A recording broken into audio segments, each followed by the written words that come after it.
வெற்றிவேல் முருகனுக்கு அரோகரா. சைராம் வணக்கம். இன்று சனிக்கிழமை தேய்பிறை சஷ்டி, அதோட இன்று பாம்பனையாவுடைய குரு பூஜையும் கூட. நம்ம வீட்டில் இன்று நம்ம கார்த்திகேயனுக்கு 19வது நாள் இன்று அபிஷேகம் நடக்க போகுது, வேல் அபிஷேகம் நடக்க போகுது. அதோடு நம்ம சாமி எல்லாரையும் எடுத்து வச்சு, நம்ம பழனியாண்டவரையும் எடுத்து வச்சு அழகாக ஒரு அபிஷேகம் செய்து சிறப்பான முறையில் பூஜையெல்லாம் இன்றைக்கி நடக்க போகுது. அது எல்லாம் நீங்கள் கலந்துக்க போகிறீங்க. நம்ம கார்த்திகனுடைய சிறப்பான அபிஷேகத்தை பார்க்க போகிறீங்க. சரி வாங்க, இப்போ நம்ம ஒரு வேலையாக செய்ய ஆரம்பிச்சிடலாம். பாமனையா கோவிலுக்கு ஒரு முறை போனப்போ, அதாவது கும்பாபிஷேகத்துக்கு உண்டான பத்திரிக்கை கொடுத்துருந்தாங்க. அது பாருங்கள், என்னமோ உயிரோட்டமாக இருக்கார் பாருங்களேன் ஐயா. அதில் பார்க்குறதுக்கு நீண்ட நாட்களாக நம்ம வீட்டில் இருக்காருங்க. சரி, இப்போ அடுத்ததாக வாசல் பெருக்கி கோலம் போடணும். அதுக்கு முன்னாடி நம்ம கார்த்திகேயனை எழுப்பி விட்டுட்டு போயிடுவோமா? அதாவது திருப்பள்ளி எழுச்சி போட்டு அவர் இங்கே ஒரு பக்கம் எழுந்துகிட்டே இருக்கட்டும், நம்ம போய் வாசலில் கோலம் போட்டுட்டு வந்துடுவோம். யாரெல்லாம் இந்த பாட்டு கேட்டிருக்கீங்க? ரொம்ப அருமையாக இருக்குங்க. காலையில் முருகப்பெருமானுடைய திருப்பள்ளி எழுச்சி போட்டுட்டோன்னா ரொம்ப அருமையாக இருக்கும். அதுக்கப்புறம் நம்ம சஷ்டி கவசம் அது இதுன்னு அடுத்தது நம்ம கேட்க ஆரம்பிச்சிடலாம். காலையில் ஒரு 5 மணி போல் எந்திரிச்சு வெளியே வந்திருக்கேன். நேற்றுக்கெலாம் எங்கள் ஏரியாவில் சரியான மழைங்க. திடீர்னு எதிர்பார்க்கவே இல்லை, அந்த அளவுக்கு ஒரு மழை ஃபுல்லாக துவைச்சி போட்ட துணி எல்லாத்தையுமே நினச்சி விட்டுருச்சு. அப்புறம் இன்றைக்கி காலையில் அந்த மாதிரி எதுவும் இல்லை. சிறப்பாக ஒரு சிம்பிளாக ஒரு கோலம் ஒன்று போட்டுட்டு வாசலில் தீபம் ஏற்றியாச்சு. குருவிகள் எல்லாம் சாப்பிட்ட மிச்சம் தான் இந்த நெல்மணி தோறணும் அப்படின்னு சொல்லலாம். வாசல் முழுக்க ஒரே நெல்லாக கிடக்குது.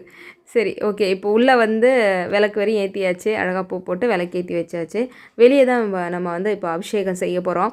ஏன்னா நம்ம உள்ளே வேலை வர கொஞ்சம் உயரமாக இருக்கிறதுனால அபிஷேகம் பண்ணால் ரொம்ப செதுருது மேலெல்லாம். அதனால் அழகாக வெளியே அபிஷேகம் பண்ணலான்னு எடுத்து வச்சுருக்கேன். இது என்னடா மஞ்சள் நேரத்தில் இருக்குதுன்னு பார்க்குறீங்களா? பஞ்சாமிர்தம். ஆமாங்க, அதாவது மாம்பழத்தில் இன்று அபிஷேகம் நடக்க போகுது நம்ம ஐயனுக்கு, நம்ம கார்த்திகேயனுக்கு அப்படின்னு சொல்லலாம். பழனி ஞான தண்டாயுதபாணி பஞ்சாமிர்த பிரியர் இல்லையா? அதனால் இன்று மாம்பழம், அதுக்கப்புறம் பேரிச்சம்பழம், ஏலக்காய், செவ்வாழைப்பழம், தேன் இதெல்லாம் கலந்து பஞ்சாமிர்தம் எடுத்து வச்சுருக்கேன். ஐயாவோட படமும் பக்கத்தில் வச்சாச்சு. அழகாக இப்போ நம்ம அபிஷேகம் ஆரம்பிக்க போகிறோம். சரிங்க, அபிஷேகத்துக்காக எல்லாமே தயாராக எடுத்து வச்சாச்சு. நம்ம கார்த்திகேயனும் காத்துக்கிட்டு இருக்காரு. நம்ம அபிஷேகம் செய்திருவோம் வாங்க. எப்போ அபிஷேகம் செய்கிறதுனாலுமே எனக்கு பஞ்சாமிர்த வண்ண பாடல் ஓடிட்டே இருந்தால் தான் மனசுக்கு அப்படி ஒரு நிறைவாக இருக்கும். இன்று நம்ம பாமனையா கோயிலுக்கு போக முடியாதவங்க எல்லாருடைய மனசு எண்ணமே ஐயா மேலே தான் இன்றைக்கி இருக்கும்னு நினைக்கிறேன். உண்மையாகவே எனக்கும் முழுக்க திருவான்மியூரில் அந்த மண்ணில் நிற்கிற மாதிரியே ஒரு மனசுக்குள்ளே ஒரு எண்ணமாக இருந்தது. அதை நினச்சிக்கிட்டே தான் இன்றைக்கி அபிஷேகமானதை நிறைவாக முடிச்சிருந்தேன். கிட்டத்தட்ட ஒரு 5 அபிஷேகங்கள் செய்திருந்தேங்க. அபிஷேக பொடி, சந்தனம், குங்குமம், பன்னீர், பால், அதுக்கப்புறம் பஞ்சாமிர்தம் அப்படின்னு விபூதி அப்படின்னு கரெக்டாக ஒரு 6-7 அபிஷேகத்துக்கிட்ட மொத்தமாக கணக்காயிருச்சு. தினமுமே கார்த்திகேயருக்கு பால் மட்டும் பண்ணுவேன். நம்ம இந்த மாதிரி செவ்வாய்க்கிழமை, வெள்ளிக்கிழமை நாட்களில் 2-3 பொருட்கள் கொண்டு எக்ஸ்ட்ராவாக நான் அபிஷேகங்கள் செய்துட்ருந்தேன். இன்றைக்கி சஷ்டி வேறுன்றதுனால நம்ம வீட்டில் இருக்கக்கூடிய வஜ்ரவேல் எல்லாமே எடுத்து வச்சுருக்கேன். அதுக்கப்புறம் சஸ்திரபந்தம் எல்லாமே எடுத்து வச்சு அழகாக 6-7 அபிஷேகத்துக்கிட்ட அழகாக பண்ணியாச்சுங்க. இங்கே பாருங்கள், இப்போ நம்ம குட்டி கார்த்திகேயருக்கு அலங்காரம் செய்ய போகிறேன். இப்போது ஒரு சிலர்லாம் கேட்டாங்க, என்னம்மா இது பித்தளை வேலா இல்லைனா வெள்ளி வேலா, தக்கன்னு மின்றாரேம்மா அப்படின்னாங்க.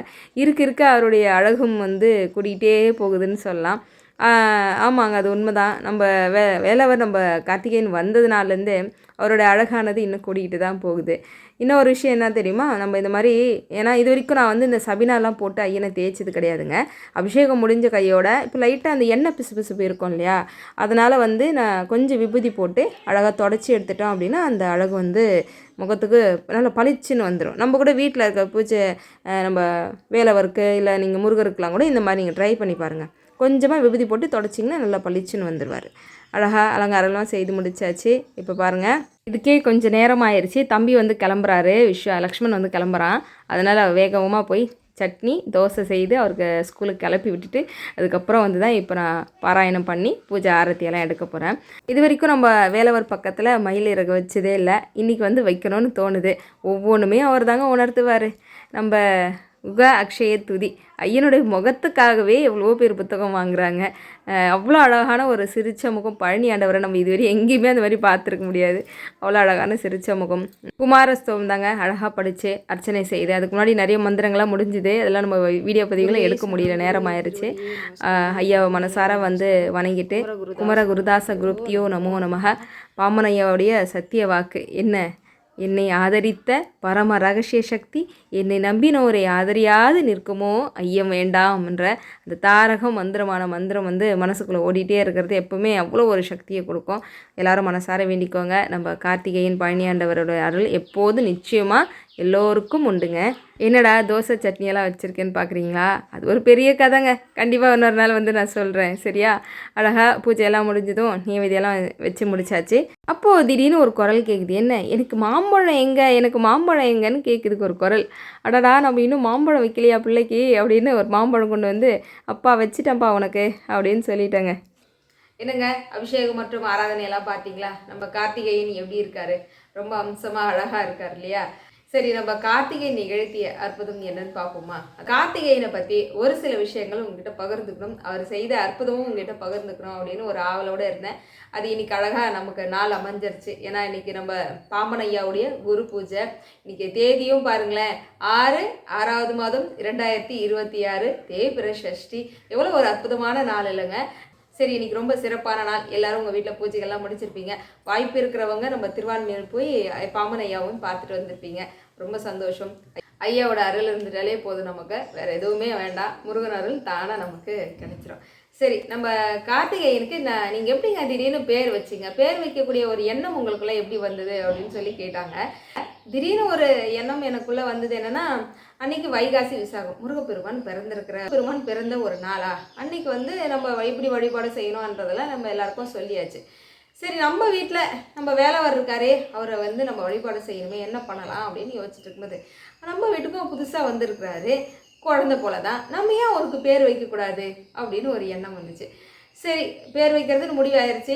எப்பவுமே எந்த ஒன்றுமே நான் தனிப்பட்ட முறையில் செய்கிறத விட, அதனால உடனே பிரம்ம முகூர்த்த குரூப்பில் வந்து நான் அனௌன்ஸ் பண்ணியிருந்தேன். இப்போ குரூப்னதும் ஒரு விஷயம் ஞாபகம் வருதுங்க. என்னென்னா, இது வரைக்கும் இருந்த குரூப்பு அன்றைக்கி கரெக்டாக வைகாசி விசாகத்தன்னைக்கு 4 மணிக்கு நான் குரூப் ஆன் பண்ணணும்னு போகிறேன். குரூப்பு டெலிட் ஆயிடுச்சு. என்ன பண்ணுறதுன்னு எனக்கு ஒன்றுமே புரியல, என்னடா இது அப்படின்னு. சரி, முருகன் அருளால் இன்னைக்கு அவர் பிறந்த நாள், புதுசாக நம்ம குரூப் ஆரம்பிக்கணும் போல இருக்கு அப்படின்னு சொல்லிட்டு புதுசாக வந்து நான் பிரம்மமுகூர்த்த குரூப் ஆன் பண்ணியிருந்தேன். கிட்டத்தட்ட நிறைய பேர் அதில் ஜாயின் பண்ணிட்டாங்க. ஜாயின் பண்ணாமல் இருக்கீங்கன்னா என்னுடைய ஸ்டேட்டஸில் வந்து நான் அதுக்கான லிங்க் வைக்கிறேன், தேவைப்படுறவங்க வந்து ஜாயின் பண்ணிக்கோங்க, சரியா? வேலைவருக்கு வந்து பேர் வைக்கலாம். என்ன பேர் வைக்கலாம் நீங்களே சொல்லுங்கள்.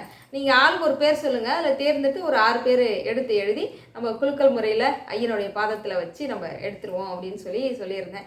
நிறைய பேர்கள் இது வரைக்கும் ஒரு பையனுக்கு ஒரு பேர் வைக்கணும் அப்படின்னா எவ்வளோ பேர் வருமோ அவ்வளோ பேருமே வந்திருந்ததுங்க. அப்படி கொடுக்கப்பட்ட முத்துக்களான பேர்கள்லேருந்து ஒரு 6 பேரை தேர்ந்தெடுத்தேன். சிவபாலன், கார்த்திகேயன், சண்முகன், அப்புறம் வந்து இன்னும் 2-3 பேர் சேர்த்து மொத்தம் 6 பேர் வந்துச்சா. 6 பேர் எழுதி ஐயனோட பாதத்திலே வச்சுருந்தேன். அதுக்கப்புறம் நான் குளிக்க போட்டு எடுக்கும்போது ரொம்ப ஆச்சரியமாக இருந்தது. கார்த்திகேயன்ற பேர் வந்ததுமே எதனால் இவ்வளோ ஆச்சரியம் அப்படின்னா, அப்போ தான் கொஞ்ச நேரத்துக்கு முன்னாடி ஒரு சகோதரி ஒரு வீடியோ வந்து அனுப்பிச்சிருந்தாங்க. என்னென்னா, அதில் வந்து அந்த கர்ணபுராண கதையில் சிவபெருமான் வந்து முருகப்பெருமானுக்கு வைத்த பேர் என்ன அப்படின்னா கார்த்திகேயன். இந்த கார்த்திகேயன்ற பேருடைய சிறப்பு என்னென்னா, முருகப்பெருமான் குழந்தையா இருந்தப்போ வளர்த்தது யார்? கார்த்திகை பெண்கள் இல்லையா?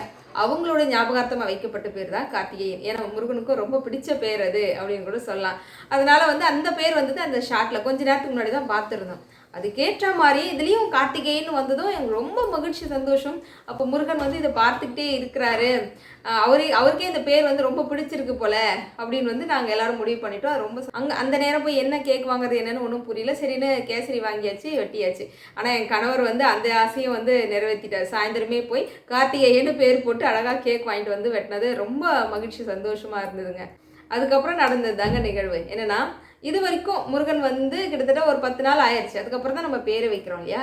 கார்த்திகேயன்னு பேர் வச்சதுலேருந்து இரவுலேருந்து பார்த்திங்கன்னா தொடர்ந்து ஒரு 3 நாட்களில் எனக்கு ஒரு குழந்தை வந்து கனவுல வருது. முதல் நாள் கனவுல வந்து என்னுடைய சின்ன பையன் வந்து 6 மாத குழந்தையா என் மடியில் வந்து வச்சுருக்க மாதிரி இருக்குது. நல்லா குண்டாக இருப்பான். நல்லா முழுக்குன்னு குழந்தைய வச்சுருந்த ஒரு ஃபீல் வந்து முதல் நாள் இருந்தது. 2வது நாளும் அதே போல் ஒரு உணர்வு. ஆனால் யார் என்ன, எந்த குழந்தை என்னன்னு எனக்கு சுத்தமாக ஞாபகத்தில் வரல. 3வது நாளுமே ஒரு குழந்தை, அழகான ஒரு குழந்தை வந்து என் கையில் இருக்கிற மாதிரி ஒரு கனவு தொடர்ந்து வந்துட்டு இருக்கு. ஏன் கொஞ்சம் மத்தியானம் அப்படி கண் அசர்றேன், அப்போ கூட ஒரு மஞ்சள் கலர் ட்ரெஸ் போட்டுக்கிட்டு ஒரு குட்டி பாப்பா வந்து இருக்குது, என் கண் எதிர்க்க தெரியுது. என்ன இது தொடர்ந்து குழந்தை வந்து கனவுல வந்துகிட்டே இருக்கே அப்படின்னு சொல்லிட்டு நேராக வந்துச்சு. இவர் பார்த்துட்டு, என்ன கார்த்திகேயா, நீ தான் கனவுல வரியா? குழந்தை உருவத்தில் வர, ஆனால் ஏன் என்ன எதுன்னு சொன்னாதான் என்ன? ஏதாவது ஒரு கோயிலுக்கு போகிறேன்னா அங்கே ஏதாவது ஒரு குழந்தை வந்துச்சா என்ன? ஏன்னா கனவு வந்து எனக்கு சரியாக புரியல. எதனால் நீ குழந்தை ரூபத்தில் கனவுல வர்றது நீ தானா?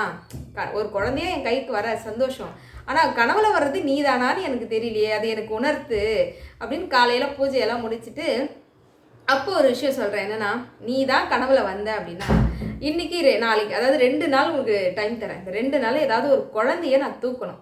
ஏதாவது ஒரு வகையில் என் வீட்டுக்கு குழந்தை வந்தாலும் சரி, இல்லை நான் வந்து ஒரு குழந்தைய தூக்கிட்டேன் அப்படின்னா கண்டிப்பாக நீ தான் கனவுல வந்தன்றதை நான் ஒத்துக்கிறேன் அப்படின்னு சொல்லிட்டு காலையில் வேண்டிட்டேங்க.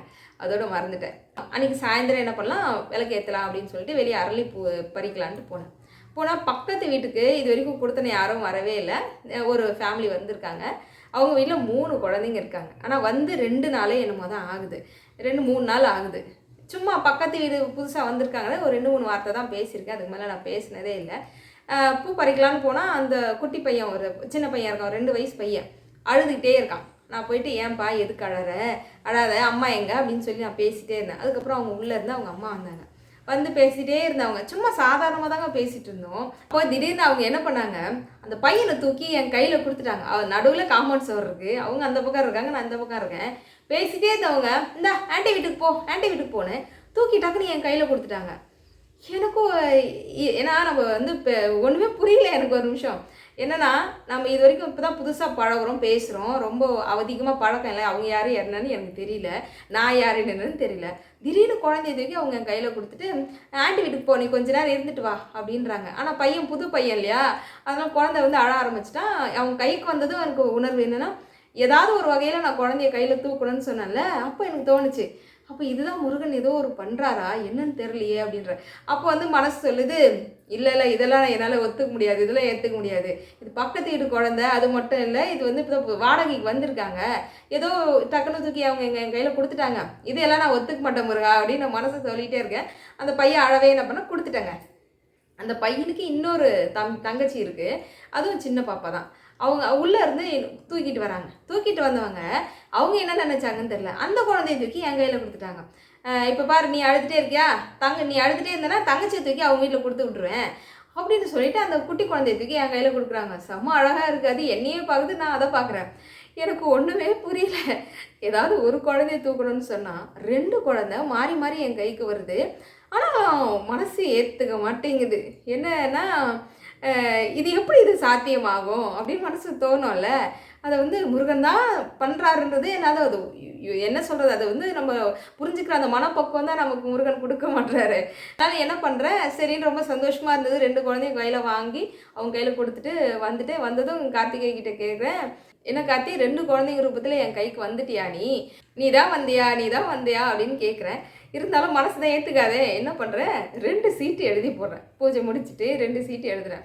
வந்தது நான் தான் அப்படின்னு ஒரு சீட்டும், இன்னொரு சீட்டு வந்து நான் உன் அருகே வர இன்னும் நீ முயற்சி செய் அப்படின்ற ஒரு சீட்டும் எழுதி ஐயனுடைய பாதத்தில் போட்டு, ஐயா நீ என்ன தான் சொல்ல வரேன்னு தெரியல, நீயே ஒரு நல்ல முடிவாக கொடு அப்படின்னு வேண்டிட்டு அந்த சீட்டை எடுக்கிறேன்.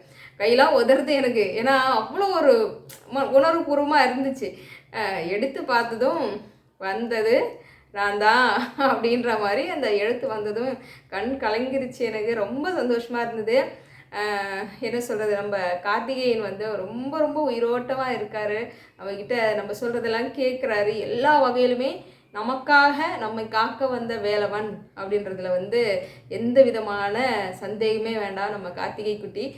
இன்னொரு முக்கியமான விஷயம் சொல்கிறேன், கார்த்திகேயன்ற பேர் வச்சதுலேருந்து இவருக்கு ஒரு பாட்டு வந்து தனியாக இவருக்குன்னு பாடினா நல்லாயிருக்கும் அப்படின்னு ஒரு எண்ணம்.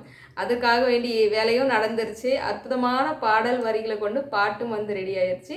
கூடிய விரைவில் அந்த பாடலோடு நான் வந்து உங்களை சந்திக்கிறேன். இன்றைய நாள் வந்து இவங்க எல்லாருக்கும் சிறப்பான ஒரு நாளாக அமையணும்னு சொல்லி நானும் வேண்டிக்கிறேன்.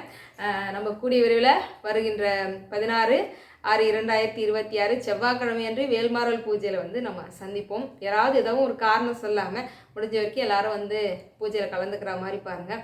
அந்த நம்ம சிவசுப்பிரமணியருடைய அழகை பார்க்கணுன்ற மாதிரி எல்லாரும் வாங்க அப்படின்னு சொல்லி அன்போடு கேட்டுக்கிறேன். சரிங்க, அடுத்த ஒரு அற்புதமான வீடியோ பதிவில் வந்து நான் உங்களை சந்திக்கிறேன். வேல்வேல் வெற்றிவேல், வேல்வேல் வெற்றிவேல், சுற்றி வந்து நம்மை காக்கும் கார்த்திகேயன் வேல். வெற்றிவேல் முருகனுக்கு அரோகரா. சத்தியமாவது சரவணபவம் சார்.